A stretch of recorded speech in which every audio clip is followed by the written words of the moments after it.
Hello everyone, তো আজকে আমি রান্না করেছি মটর কলাই দিয়ে সয়াবিনের কষা। আর এটা কিন্তু খেতে হয় অসাধারণ, মনে হয় যেন কোনো মাংস, কিন্তু না, এটা কোনো মাংস নয়, এটা কিন্তু করেছি সয়াবিন দিয়ে। তো চলো একবার দেখিয়ে দিই এটা কিভাবে আমি করেছি।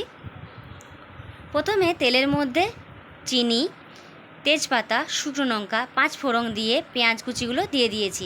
আর এই পেঁয়াজ কুচিগুলো কিন্তু লাল লাল করে ভেজে নিতে হবে। এদিকে আমি পেঁয়াজগুলো লাল লাল করে ভেজে নিতে দিয়ে দিলাম। আর একটা পেস্ট বানিয়ে নেব। এটা ছিল আদা, পেঁয়াজ, রসুন, কাঁচা লঙ্কা, গোটা জিরে। এই পেস্টটা আমি করে নিচ্ছি। তারপরে দেখুন এইদিকে পেঁয়াজগুলো কিন্তু আমার লাল লাল করে ভাজা হয়ে গেছে। তারপর এর মধ্যে দিয়ে দেব আগের থেকে কুচিয়ে রাখা টমেটো। এই কোচা টমেটোগুলো পেঁয়াজের মধ্যে অ্যাড করে দিলাম, দিয়ে খুব ভালোভাবে পেঁয়াজ আর টমেটোর সঙ্গে মিশিয়ে নেব। আর বেশ কিছুক্ষণ এটাকে এই রকম অবস্থাতেই রেখে দেব। এরপর ওপর থেকে দিয়ে দিচ্ছি পরিমাণ মতো হলুদ, নুন আর সামান্য পরিমাণে একটু লাল লঙ্কার গুঁড়ো। যেহেতু আমি পেস্টের মধ্যে কাঁচা লঙ্কা দিয়েছি, তার জন্য এখানে লাল লঙ্কার গুঁড়োটা সামান্য পরিমাণে দিলাম, শুধুমাত্র কালার হওয়ার জন্য। এরপর মশলাটা দিয়ে টমেটো আর পেঁয়াজগুলো দিয়ে সমস্ত কিছু দিয়ে এটাকে ভালোভাবে নেড়ে নিচ্ছি। এটা যখন ভাজা ভাজা হয়ে আসবে, এমন অবস্থায় আমি দিয়ে দেব পেস্ট করা মশলা।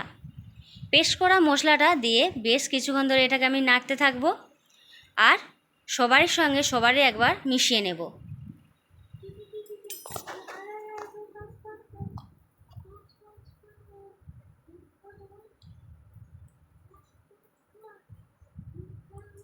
এটাকে বারবার আমি কষতে থাকবো, কারণ এটা যখন আমি কষবো তখন কিন্তু নিচটা প্রায় হালকা করে লেগে যায়। তার জন্য এটাকে বারবার আমাকে খুন্তির সাহায্যে নেড়ে নিতে হয়। এইভাবে খুন্তির সাহায্যে বারবার নেড়ে নেড়ে আমি মশলাটাকে প্রায় রেডি করে নিয়েছি।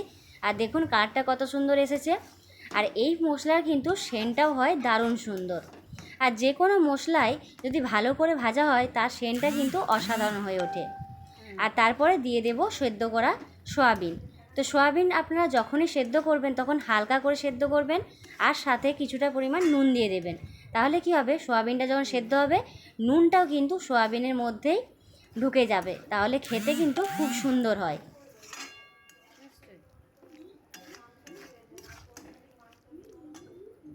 এরপর দিয়ে দিচ্ছি আগের থেকে সেদ্ধ করা মটর কলাই।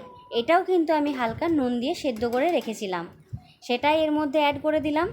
এরপর পুরোটা পরিমাণটা যেহেতু একটু বেশি হয়েছে, তার জন্য এটা হালকা করে আমি এটাকে ঘুরিয়ে নেব যাতে সাইড দিকে না পড়ে যায়।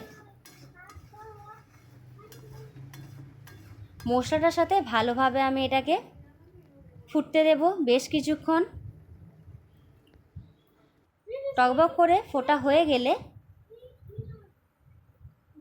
দেখতে কিন্তু হয় অসাধারণ, আর দেখতে তো ছাড়ো, খেতেও কিন্তু হয় অসাধারণ। এই রেসিপিটা তোমাদের সাথে শেয়ার করলাম, বাড়িতে অবশ্যই বানিয়ে খাবে, তাহলে দেখবে মাংসের মতো স্বাদ অবশ্যই পাবে।